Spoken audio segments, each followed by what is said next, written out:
Today we're going to tackle a very important subject in the world of cuisine. It's around one of our favourite bevies for those who have a very sophisticated palate like me.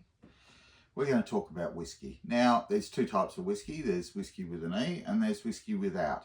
One of them is wrong, one of them is right. The one with an E, that's American, and that is just wrong.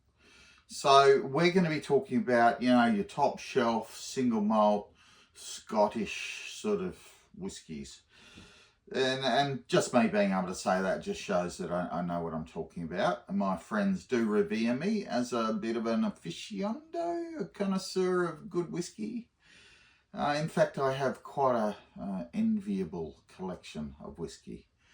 I'll show you that some other time. But enough bragging. Let's get into whiskey, and specifically, let's talk about what we drink our whiskey from. So there's a whole lot of bull crap around how we drink our whiskey. Same with red wine, it's got to be this shade, blah, blah, blah, aperture and blah, blah, blah. So, I've been there, done that. So here we have the Norland glass, it's got the right opening and double walled and blah, blah, blah.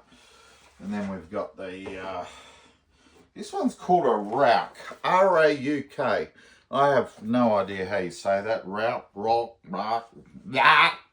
Hawk Tour. And then we have, that's a beautiful, solid, very heavy crystal glass. You're not going to spill that one quickly, right? And then finally, something like the Glencairn glass. Got to sniff it first and all that sort of crap. Anyway, very nice glass.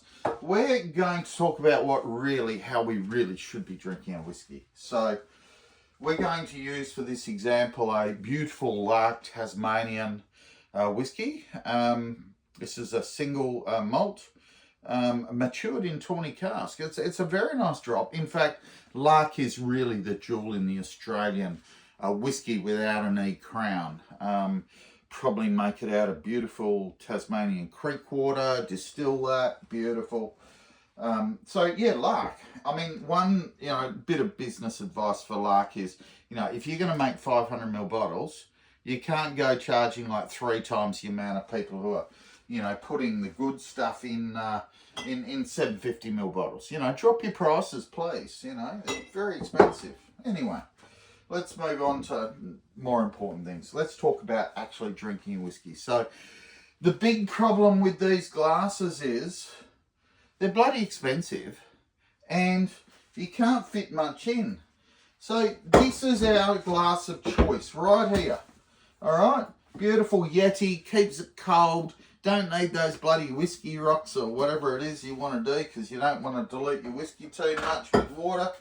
There is it, nice big, you can get that down your cake hole. Chug it down, all good.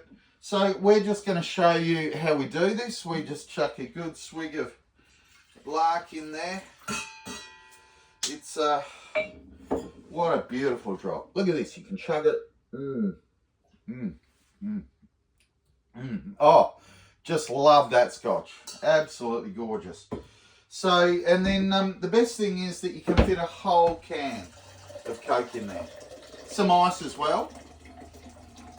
Coke Zero, so we don't put too much around our saddlebags. And there you go, look at that. We've got heaps of room left in there for ice. So, my last little tip.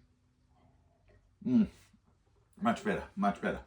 So, my last little tip is, if you can't afford the coin for one of these beautiful Yetis, open your can, take a good swig out, top her up with your favourite bevy, favourite whiskey, and you've still got a great drop.